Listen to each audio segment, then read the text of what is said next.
ang mga kwento ng pag-ibig, kwento ng buhay, at kwento ng pag-asa dito sa Barangay Love Stories. Love Stories.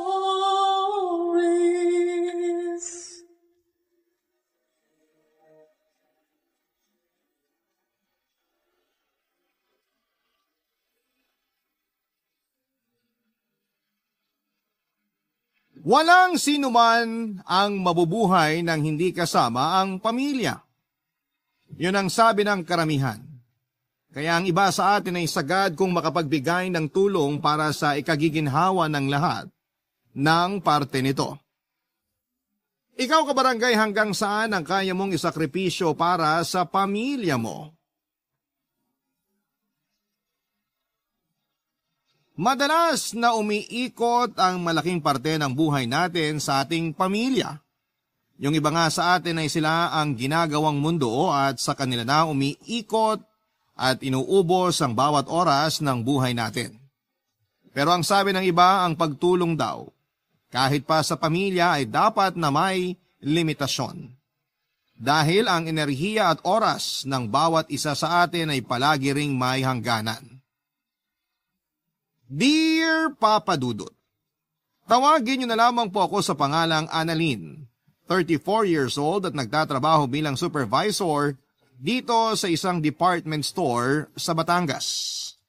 Palagi talaga ako nakikinig ng inyong programang Barangay Love Stories at umaasa ako na sana'y marinig ko ring umere sa inyong radio station ang sulat kong ito. Alam ko kasi na libo-libo ang mga tao na nagpapadala ng sulat sa inyo at kung sakali man na pala rin akong mapili itong sulat ko, ay makapag-iiwan din sana ng aral ang kwentong ibabahagi ko sa araw na ito. Papadudod panganay ako sa 7 magkakapatid at kaugalian na nga ata ng karamihan sa atin na umasa na ang panganay ang makapagbibigay ng magandang buhay sa buong pamilya. Ang panganay na anak ang palaging may pinakamalaking responsibilidad sa lahat. Dahil yon ang nangyari sa akin noon, Papa Dudut. Bago namatay ang tatay ko, palagi niyang sinasabi na kailangan ko raw mag-aral ng mabuti dahil ako raw ang makapag-aahon sa pamilya namin mula sa kahirapan. Nasa 3rd year high school ako nang mamatay siya nang dahil sa komplikasyon sa diabetes. Nang makagraduate ako ng high school ay akala ko talaga na hindi na ako makakapag-aral pa ng college. Mabuti na lamang at nakapasa ako sa scholarship sa isang university sa Maynila 1 taon pagkatapos kong huminto sa pag-aaral. At dahil malayo sa amin ang university na yon, humingi kami ng tulong sa kapatid ni nanay na nakatira sa Maynila, Papa Dudut.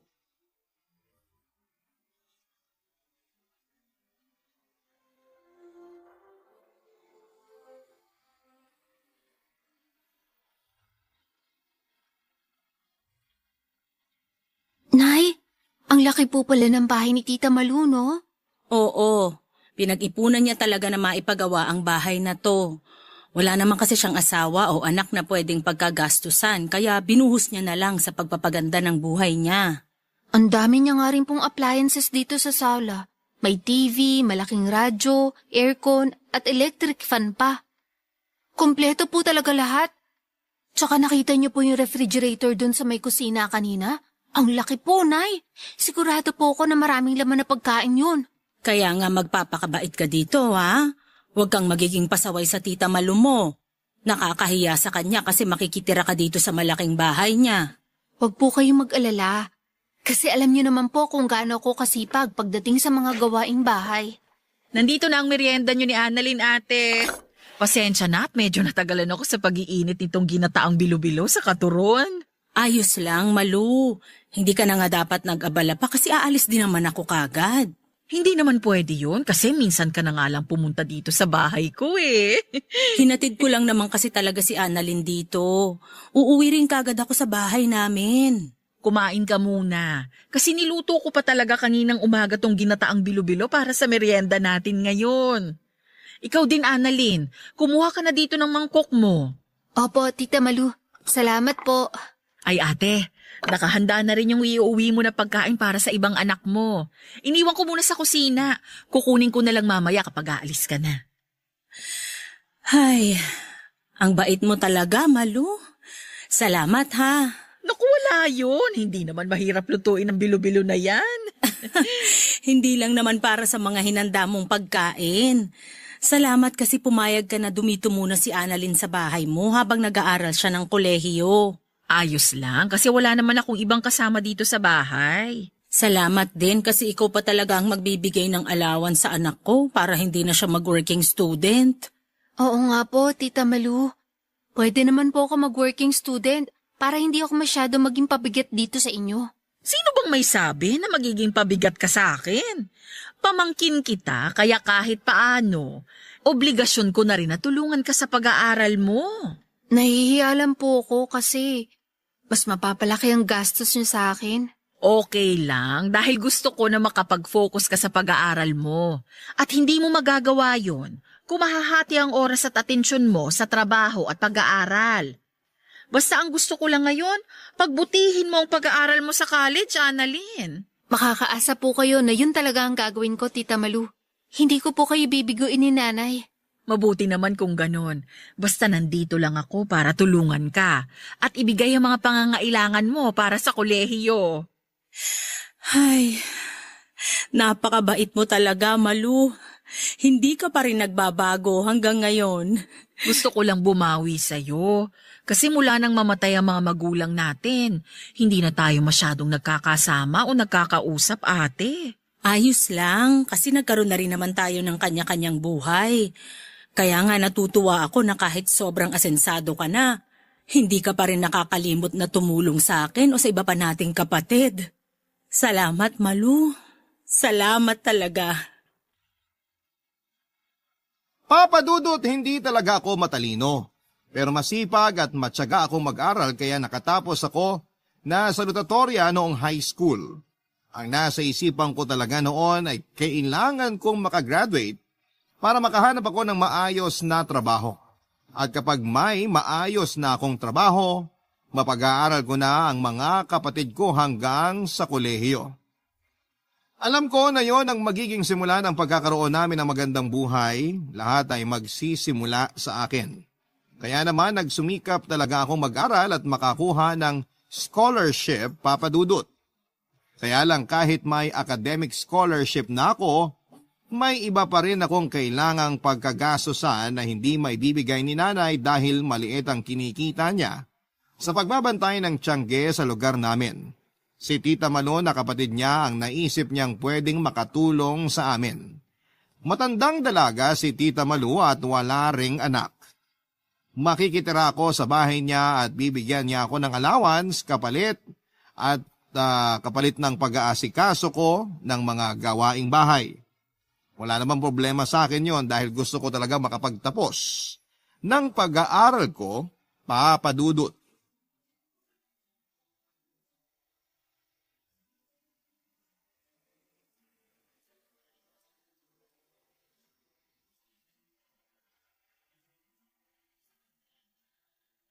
Annalyn! Annalyn! Gising na, aba! Tita Malu, medyo maaga pa po yata.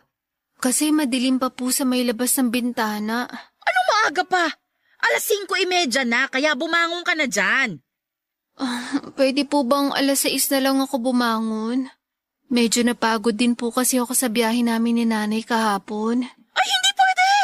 Bumangon ka na dyan at marami ka pang gagawin. Pero Tita Malu... Annalyn, umayos ka dyan. Hindi ka pa nagtatagal dito sa bahay ko, nagiging pasaway ka na kaagad? Hala, bilisan mo't bumangon ka na dyan. Halika na, lumabas ka na ng kwarto. Sige po, Tita.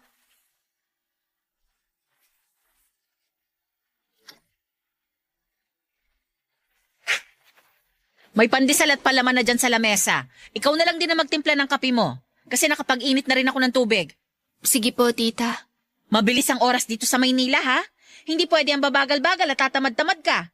Kung gusto mong umasenso ka sa buhay, sipagan mo sa lahat ng oras. Opo, Tita. Maaga nga pala talaga akong gumigising kahit araw ng Sabado at Linggo.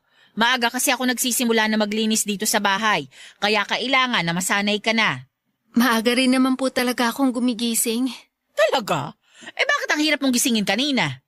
Medyo napagod lang po talaga ako sa ilang oras na naging biyahe namin ni nanay kahapon.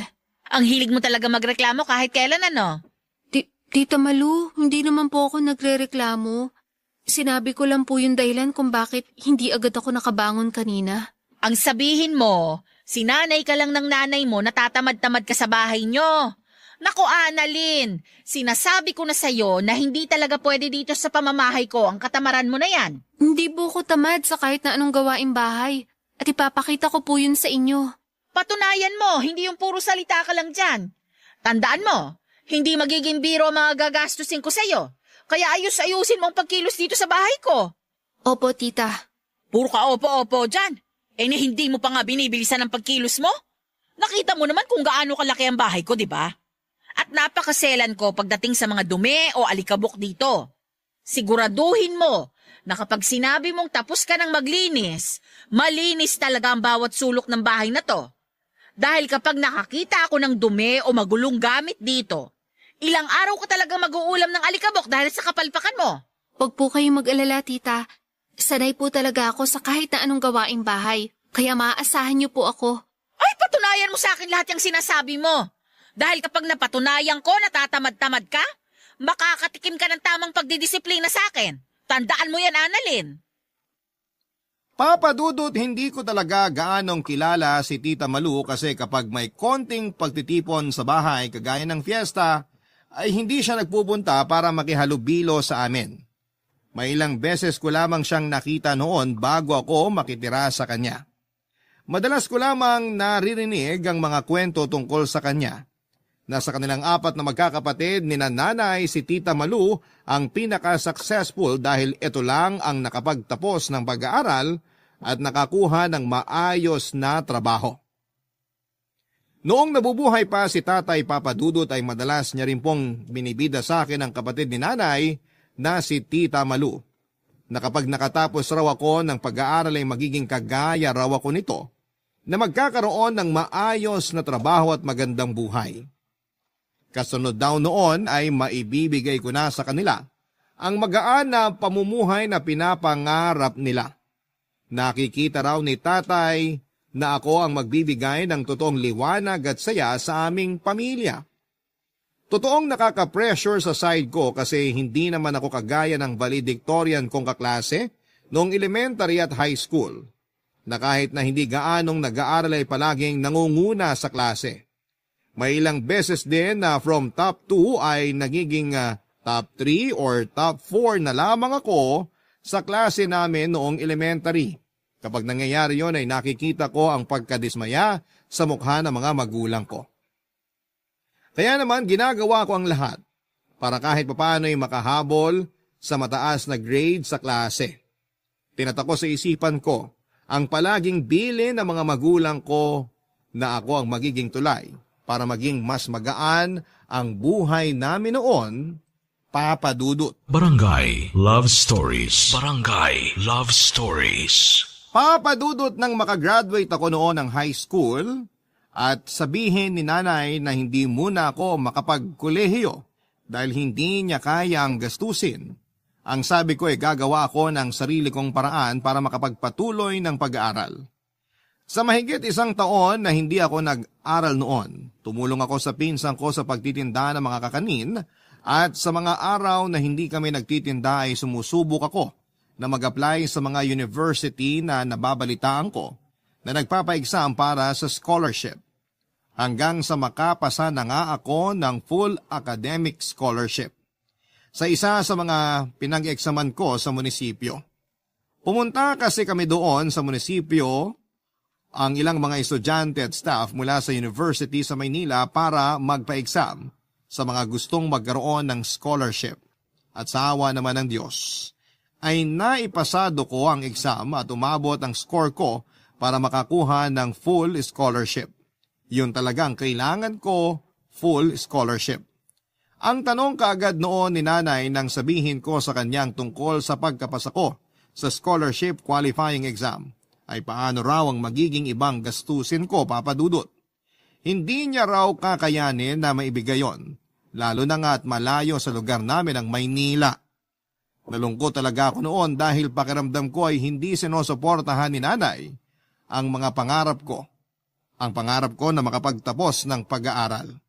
Hanggang sa isuggest niya sa akin na doon na lamang ako makitira muna kay Tita Malu na noon ay nakausap na rin daw niya. Nagkita raw kasi sila sa lamay ng isang pinsan nila at nasabi niyang tungkol sa pagkapasa ko sa scholarship. Kay Tita Malu raw nang galing ang ideya na makitira ako sa kanila at manilbihan kapalit ng pera na ibibigay niya sa akin at panggastos sa eskwelahan, Papa Dudut.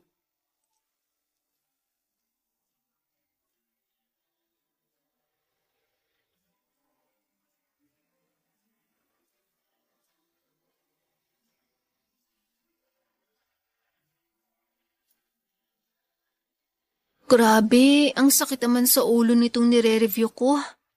Ay, bakit pa kasi ang hirap palagi ng exam na binibigay sa amin ni sir? Palagi na lang may mahabang formula at computation. Ang init-init pa ng panahon kahit 2:00 na ng madaling araw.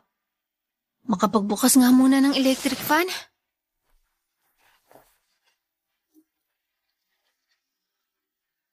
Ayan, grabe. Kahit paano nabawasan ang init dito sa sala. Nakakadagdag kasi ito ng sakit ang ulo ko. Oh, bakit gising ka pa? Tita, nagre-review po kasi ako para sa midterm exam namin mamaya. Madaling araw na! Ngayon mo pa naisipang mag-review? Marami po kasi akong ginagawa kapag umaga bago ako pumasok sa school eh. Pati na rin po kapag kakauwi ko lang dito sa bahay.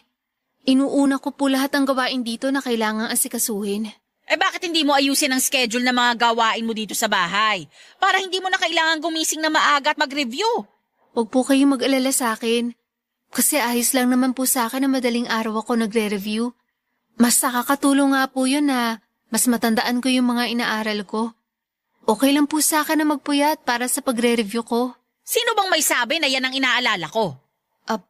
Po? Ang pagtaas ng bayarin natin sa kuryente ang iniisip ko, Annalyn. Kasi sa halip na nakakapagtipid tayo, gising ka pa ngayon at gumagamit ng ilaw at electric pan dito sa sala. At tita, kabubukas ko pa lang naman po ng electric fan. Huwag ka nang magdahilan dyan. Hindi kasi ikaw yung nagpapakahirap na magtrabaho para mabayaran ng bilis dito sa bahay. Kaya wala kang pakialam kahit tumaas pa ang bayarin natin sa kuryente. Hindi naman po sa ganun. Nagtitipid din naman po ako sa paggamit ng appliances dito sa bahay. Talaga? Bakit gumigising ka pa ng madaling araw para lang magsayang ng kuryente dito sa bahay? Kagaya po ng sinabi ko kanina, wala na po kasi akong oras na mag-aral bago umalis ng bahay o kahit pag-uwi ko dito. Masyado rin po kami maraming ginagawa sa school, kaya hindi ko maisingit ang pagre-review kapag nandun ako. Ito lang po talaga yung oras na nakikita ko para makapag-review ako ng maayos. Kaya ayos lang sa'yo na tumaas ang bayarin natin sa kuryente?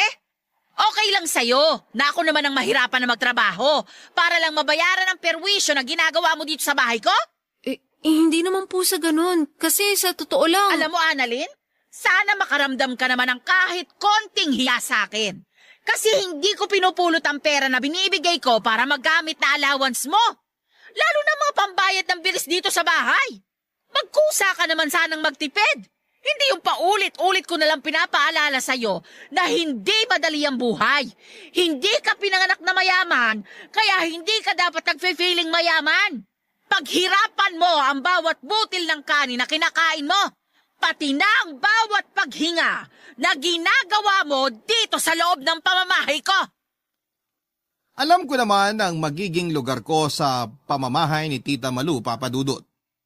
Sa panahon na mataas ang presyo ng mga bilihin ay wala na talagang libre kahit pa sa mga kadugo o kamag-anak mo. Lahat ng bagay ay kailangan mong pagsumikapan na makuha. Kasama na nga doon ang pagtira ko sa bahay ni Tita Malu, Papa Dudut. Pagpapakain niya sa akin at pagbibigay ng pera na panggasto sa eskwelahan. Lahat yon ay kailangan kong pagsumikapan at ang paninilbihan sa kanya ang kapalit ng mga bagay na ibinibigay niya para sa akin. Hindi ko lang din talaga inaasahan noon yung magiging pagtrato niya sa akin, Papa Dudut. Madalas kasi kapag kinagkwento siya sa akin ni nanay at ni tatay, yung tungkol lang sa pagiging successful na tao ni Tita Malu. Hindi nga raw ito masyadong nakakapunta sa mga maliliit na salo-salo dahil palaging nasa trabaho ang oras nito. Kaya noon pa man ay humahanga na rin talaga ako sa kanya.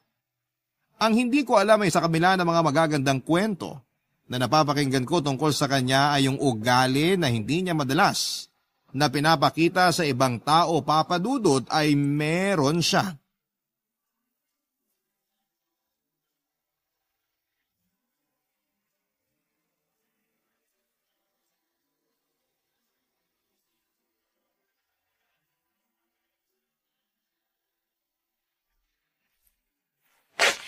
Eto na ang kape mo, ate. Salamat, Malung. Mabuti naman at naisipan mo nang dumalaw dito sa bahay. Pasensya na at ngayon lang din ako nagkaroon ng extra na pera para magamit na pamasahe paluwas ng Maynila. Dapat sinabi mo para pinadalhan kita ng pamasahe mo papunta dito. Ano ka ba? Hindi na kailangan yun at napakarami mo nang naitutulong sa amin ng anak ko. Nahihiya na nga ako sa iyo eh. Ate, walang dahilan para mahiya ka sa akin. Sabi ko naman sa'yo, basta kailangan mo ng tulong, magsabi ka lang palagi sa akin. Nay? Annalyn, anak! Nay, grabe. Namiss ko po kayo. Payakap nga po. Namiss din kita, anak. Miss ka na namin ang mga kapatid mo. Ay, maupo ka muna dito sa sofa at mukhang pagod ka rin sa biyahe mo. Medyo nga po, kasi ang layo ng nilakad ko mula dun sa may kanto. Naku, naglakad ka pala mula dun sa babaan ng jeep? Opo, Tita Malu. Ay bakit hindi ka nalang sumakay ng tricycle? Nagtitipid po kasi ako, tita. Mabuti naman at naisipan mo nang gawin yan. Alam mo kasi, sa totoo lang ate, medyo magastos pala tong si Annalyn. Palagi niyang nauubos ang allowance na binibigay ko sa kanya. Kahit sinusobrahan ko na nga yung binibigay ko, wala pa ring natitira. Kaya madalas ko tuloy siyang masermonan tungkol sa paghawak at paggamit ng pera. Alam ko na hindi ako ang nanay niya, pero hindi ko lang maiwasan na mapagsabihan sa ate. Ayos lang, Malu. Naiintindihan ko kasi para naman din kay Annalyn ang ginagawa mo. Yan din ang palagi kong sinasabi sa kanya. O siya, maiwan ko na muna kayo dyan. Magluluto lang ako ng ulam para sa hapunan natin. Naku, Malu, aalis na rin naman ako mamaya. Huwag ka nang mag-abala pa. Dito ka na maghapunan ate. Bibilisan ko ang pagluluto para maaga tayong makakain. Ikaw na muna mag-asikaso sa nanay mo, Annalyn. Ako nang bahala sa pagluluto sa kusina. Tatawagin ko na lang kayo kapag kakain na tayo, ha? Sige po, Tita Malu. Salamat po. Kamusta ka naman dito, anak? Ayos naman po ako dito, Nay. Sigurado ka? Opo. Para kasing medyo nangangayayat ka. Saka ang lalim ng eye bags mo. Marami po kasing inaasikaso ngayon sa school kaya madalas napuyat din po ako. May gusto ka bang sabihin o ikwento sa akin? Wala naman po. Maayos ba ang trato ni Malu sa'yo dito sa bahay niya?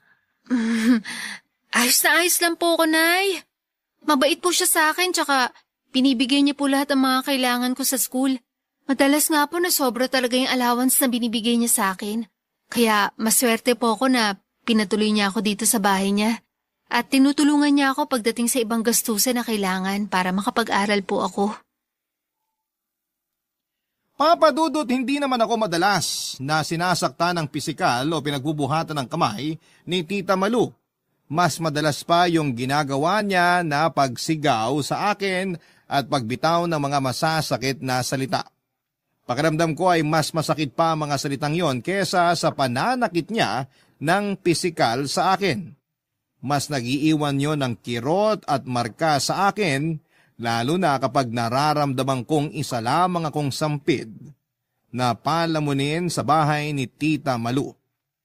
Pero ni minsan ay hindi ko yon sinabi o kinuwento kay Nanay Papa Dudut. Alam ko kasi na labis siyang mag-aalala sa akin at baka bigla niya na akong pauwiin sa bahay At ni minsan kasi, hindi ako sinaktan o pinagbuhatan ng kamay ni nanay.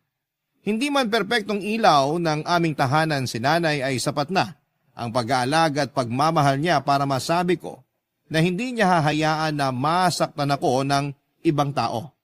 Kaya ang palagi kong sinasabi sa kanya, sa tuwing magkakausap kami ay ayos lamang ako at mabait naman si Tita Malu. At kailanman ay hindi niya ako dapat na alalahanin, Papa Dudut. Barangay Love Stories. Barangay Love Stories.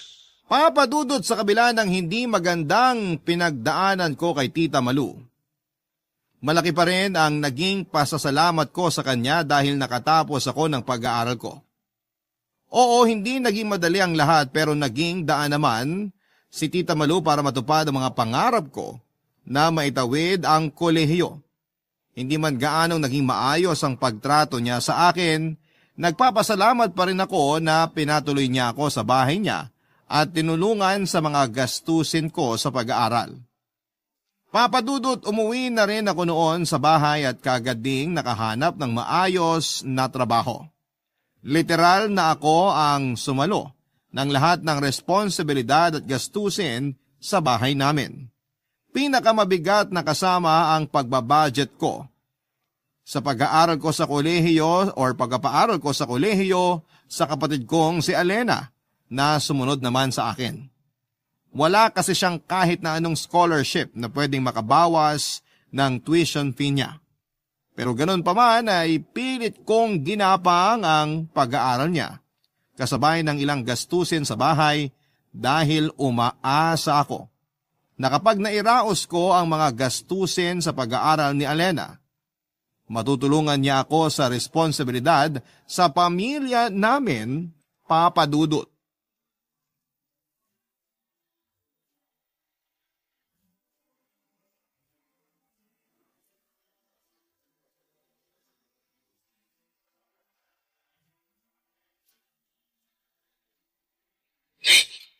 Anong plano mo ngayon?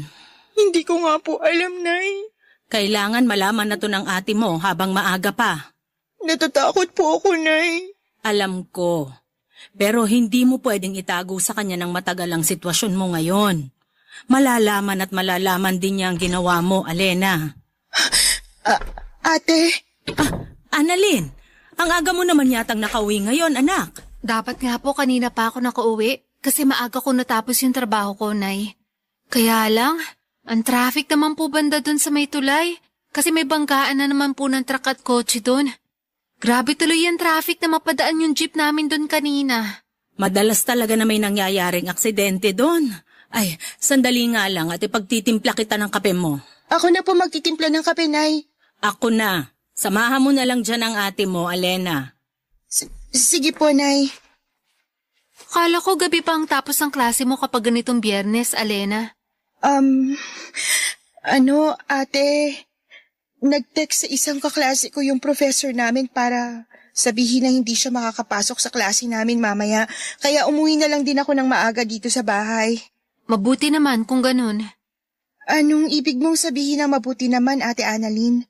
Mabuti naman at naisipang mo umuwi na lang dito sa bahay.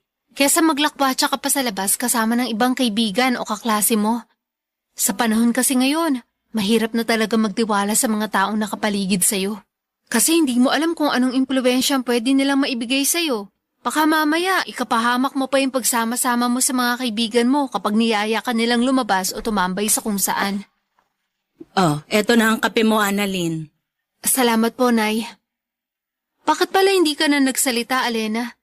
Naiintindihan mo naman siguro yung punto ng mga sinabi ko kanina. Oo naman, Ate. Naiintindihan ko lahat. Eto na ang kape mo, Alena. Salamat po, Nay. Mabuti naman kung ganun.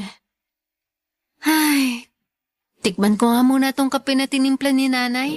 Oh, mainit pa yan. Kaya dahan-dahan lang sa pag-inom. Grabe ang pait. Pero ito talaga ang gusto kong kape para nagigising lalo ang diwa ko. Nitong mga nakaraang araw kasi pakiramdam ko, palagi akong pagod sa trabaho. Pero di bale, ilang taon na lang naman makakagraduate ko na rin, Alena. At matutulungan mo na ako sa mga gastusin dito sa bahay. Kaya iwasan mo sana yung mga classmate mo na alam mong hindi magandang impluensya sa'yo, ha? Baka mamaya, maging dahilan pa sila ng pagbubuntis mo nang wala sa oras at... Oh, Alena, ayos ka lang ba? Nako, pasensya na. Kasi, dumulas lang sa kamay ko tong tasa ng kape kaya natapon dito sa lamesa yung laman. Pero, okay lang naman ako. Hindi ako napaso ng kape, ate. Ate Annalyn, aayusin ko lang to. Eto na ang basahan, Alena. Ako na magpupunas dyan sa lamesa. Sige po, Nay. May problema ba? Nay, Alena, napapansin ko na kanina pa kayo nagtititigan na para bang may gusto kayong sabihin sa akin. Ano ba yun? Wala yun, Ate Annalyn. Wala naman kaming dapat na... Alena, sabihin mo na kay Annalyn ang dapat niyang malaman. Alena, ano ba tong sinasabi ni nanay? Ano ba yung dapat mong sabihin sa akin? Kasi, kanina ko pa talaga kayo napapansin. Kaya sigurado ako na may gusto kayong sabihin sa akin eh. Ate Annalyn, buntis ako. Anong sabi mo? Tama ba yung narinig ko? Buntis ka, Alena? Oo, ate. Buntis ako. Sorry. Sorry? Sorry para saan? Kasi sinira mo yung tiwala ko sa'yo? Kasi sinira mo yung mga plano natin para sa bahay na to? Para kay nanay? Sorry kasi sinayang mo lahat ng perang pinagpapaguran ko para lang makapag-aral ka. Ano, Alena? Bakit ganyan ka? Bakit dapat ko walang utang na loob mo naman sa akin? Annalyn, tama na yan. Ano pong tama, nanay?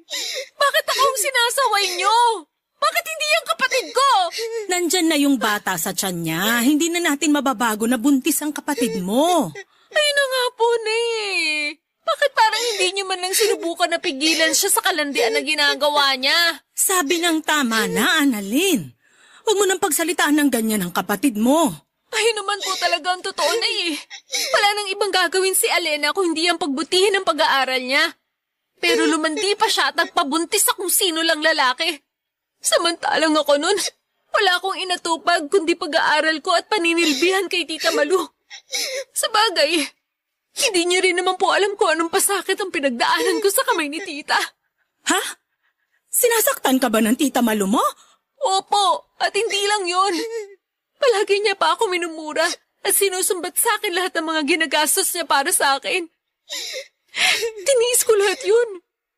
At minsan, hindi ko sinabi sa inyo dahil ayoko mag-alala kayo. Dahil ang nasa isip ko nun, titiisin ko lahat ng hirap at pasakit sa bahay ni Tita Malu para makapagtapos ako ng pag-aaral ko. Para mapag-aaral ko yung mga kapatid ko at dumating ang araw na tutulungan ako ni Alena sa mga responsibilidad dito sa bahay. Pero nagkamali pala ako. Kasi hanggang sa huli, ako pa rin pala ang kailangan na kumayad sa pagtatrabaho para sa inyong lahat. Papa Dudut, alam ko na hindi talaga maganda sa ugali natin ang panunumbat sa lahat ng tulong na nagawa o naibigay natin sa iba, lalo na sa ating pamilya.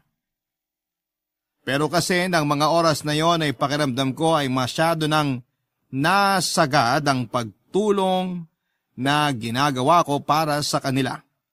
Masyado na silang umasa sa akin at sinamantala ang kabaitan ko na pagsalon ng responsibilidad ng buong pamilya. May usapan kasi kami ni Alena na pagbubutihin niya ang pag-aaral niya, na hindi siya magpapaligaw sa kahit na sinong lalaki at mas lalong hindi siya magkakaroon ng boyfriend. Nangako siya na tutulungan niya ako sa pagsalon ng responsibilidad ng aming pamilya. Pangako na hindi naman pala niya kayang tuparin. Papa Dudut, nakita ko ang labis na pagkagulat sa mukha ni nanay nang marinig niya ang kinuwento ko na pang-aapi sa akin ni Tita Malu. Hindi rin niya malaman ang dahilan kung bakit nagbago ang ugali nito dahil mabait naman daw ang kapatid niyang yon. Baka raw nagbago na lamang si Tita Malu dahil sa biglaang paggaan ng kanyang buhay at pagkakaroon ng maraming pera. O binago ito ng mga pagsubok na hinarap niya para sa buhay at para guminhawa. Sa totoo lang, Papa Dudut, ng mga panahong yon, medyo naiintindihan ko na rin si tita. Iba lang ang paraan niya. Pero ginusto niya lang din akong mapabuti. Na pinuwersa niya akong maging malakas at maging palaban sa buhay. Sa totoo lang ay isa siya sa mga rason kung bakit mas nagsumikap akong makapagtapos kaagad. Kaya naman kung tutuusin ay naging dahilan siya ng pagtatag ko bilang isang tao. Ganun ko na lang din tinitignan yung mga nangyari para siyang naging intensive training sa akin. Tungkol naman sa pagbubuntis ng kapatid kong si Alena. Noong malaman ko naman yon ay huminto na siya noon sa pag-aaral.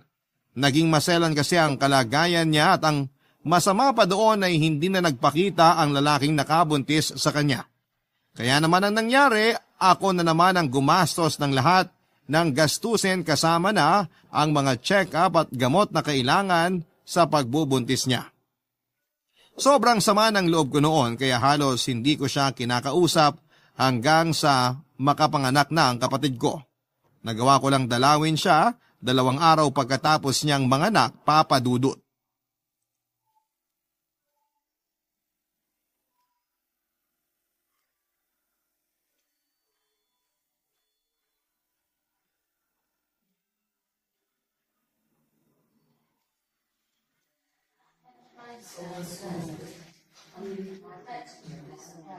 Kamukhang-kamukha mo talaga ang baby mo, Alena.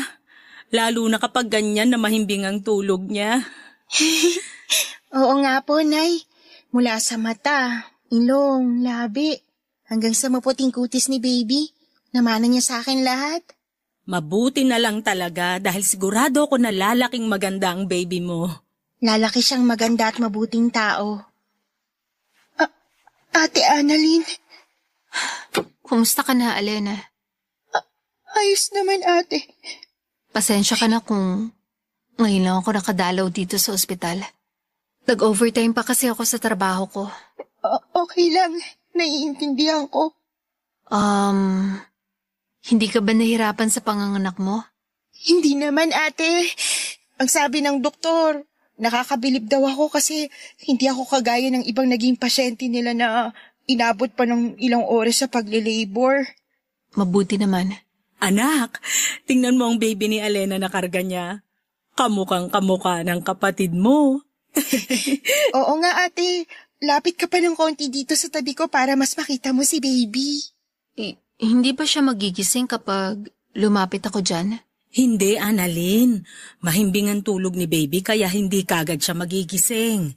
Liga na dito sa tabi ng kapatid mo para makita mo kung gaano kaganda ang pamangkin mo. Sige po.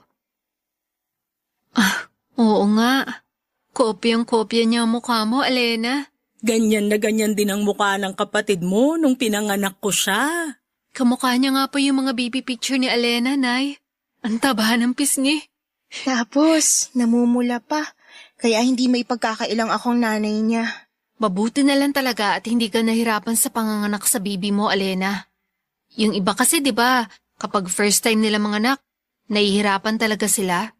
Tsaka nabanggit ni nanay noon na sinabi ng doktor na magiging masela ng pagbubuntis pati na ang panganganak mo. Nasunod ko rin daw kasi lahat ng mga bilin ng doktor, lalo na pagdating sa mga gamot na kailangan kong inumin. Alena, pasensya ka na kung wala ako dito sa tabi mo nung manganak ka.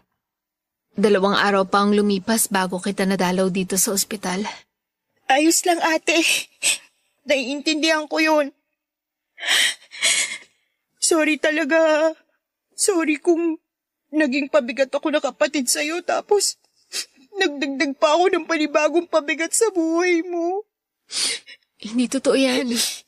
Kung ano man yung hindi magandang salita na nabitawan ko sa iyo noon, kalimutan mo na yun.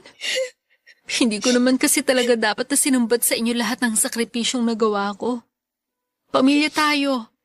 Kaya kailangan na hindi ako mapagod na tulungan at suportahan kayo. Annalyn, anak. Sorry din, ha? Isa pa po kayo, Nay. Hindi niyo po kailangan na mag-sorry sa akin. Tama ka kasi sa sinabi mo na masyado na naming binigay sa iyo ang mabigat na responsibilidad sa pamilya natin. Kung alam ko lang talaga na sinasaktan ka ni Malu, hindi ko na hinayaan pa na. Tapos na po yun, Nay. Nangyari na po lahat ng yun. Isa pa, sa kabila ng mga nangyari, nagpapasalamat pa rin po ako kay Tita Malu. Dahil malaki ang naitulong niya para makapagtapos ako ng kolehiyo ko. Tsaka ang mahalaga naman po ngayon, yung kasalukuyan natin at future ng pamangkin ko. Yun na lang po ang isipin natin, kung paano natin mas mapapabuti ang buhay natin. Promise, ate. Kahit may anak na ako, gagawin kong lahat para makatulong sa'yo at sa pamilya natin. Basta wag kami ang palagi mong uunahin, Alena. Ngayong may anak ka na, mas itutok mo sa kanyang atensyon mo. Huwag kang mag-alala. Tutulungan ka namin palagi ni Nanay. Nandito lang ako palagi sa tabi niyo ni Baby. Papadudot nang malaman ko noon na buntis si Alena ay nakaramdam ako ng paninikip ng dibdib ko. Medyo nahirapan akong huminga dahil sa halo-halong emosyon na nararamdaman ko. Magkakahalong galit, sama ng loob, inis at matinding lungkot ang nasa dibdib ko kaya kaagad na sumabog ang luha ko. Hindi ko na rin napigilan ang mga salitang nabitawan ko noon kasama na nga ang panunumbat sa lahat ng sakripisyo na nagawa ko para sa pamilya ko. Oo, walang pumilit sa akin na saluhin ang responsibilidad na yon at palagi akong may choice na hindi yon tanggapin. Pero bilang panganay at lumaki sa pamilya na tinatatak sa isipan ko na kailangan kong gawin ang lahat ng yon, tinanggap ko nang ako ang unang aasahan nila na tutulong para guminhawa ang buhay ng aming pamilya. Pero umaasa ako noon na hindi lang ako ang gagawa ng pagsalo ng responsibilidad na yon. Umasa ako na tutulungan ako ng mga kapatid ko lalo na ni Alena. Kaya naman sobrang sumama talaga ang loob ko nang malaman ko na buntis siya at hindi pa pananagutan ng lalaking tatay ng baby niya. Pakiramdam ko kasi noon ay naging sobrang makasarili ni Alena, Papadudot. Buong buhay ko kasi noon ay wala akong ibang inisip kundi ang pamilya ko at kinabukasan nila. Tapos ayon si Alena magpapaligaw at magkakaroon ng boyfriend nang hindi pinapaalam sa amin. Nagpakasaya siya sa perang pilit kong pinaghihirapan na kitain sa trabaho ko. Hindi niya pinahalagahan ang effort na ginagawa ko para sa pamilya namin. Pero nang malaman nila nanay ang tungkol sa mga pinagdaanan ko kay Tita Malu ay nakita ko naman ang pagsisisi sa mukha nila. Nakita ko na hindi niya naman talaga ginusto na mahirapan ako sa responsibilidad na sinaloko para sa pamilya namin. Akala ko, Papadudot, ay magtatagal pa ang sama ng loob na nararamdaman ko kay Alena. Pero nang makita ko ang pamangkin ko ay kaagad na nabawasan ang sama ng loob na nararamdaman ko. Narealize ko na hindi ako dapat maggalit sa baby ni Alena dahil wala naman itong kasalanan sa naging sitwasyon namin. Hindi rin ginusto ni Alena na iwanan siya ng lalaking nakabuntis sa kanya. Kaya nagkapatawaran na rin kami ng araw na yon. Nang sumunod na taon ay pinagpatuloy ni Alena ang pag-aaral niya at nagawa niyang tapusin ang kolehiyo. Tinulungan niya rin ako na pag-aralin ng iba pa naming mga kapatid nang magkaroon na siya ng trabaho. Nagtulungan kami sa pagpapalaki sa anak niya at mga gastusin sa aming pamilya. Siguro nga, Papadudot, ang aral na maiiwan ko sa araw na ito mula sa sulat kong ito ay pahalagahan natin ang ginagawa ng ating pamilya para sa atin. Pahalagahan natin ang pagsasakripisyo na ibinibigay ng mga breadwinner ng ating pamilya. Dahil sa totoo lang, hindi madali ang maging breadwinner. Hindi madaling saluhin ang responsibilidad ng mga magulang, pero walang hindi kakayanin para sa mahal nating pamilya. Dito ko na po tatapusin ang sulat ko, Papadudot, ang inyong forever kapuso at kabarangay, Annalyn. Nagustuhan ng iyong napakinggan? Ituloy yan via live stream sa www.gmanetwork.com/radio. Barangay LS in Mega Manila 97.1. Forever.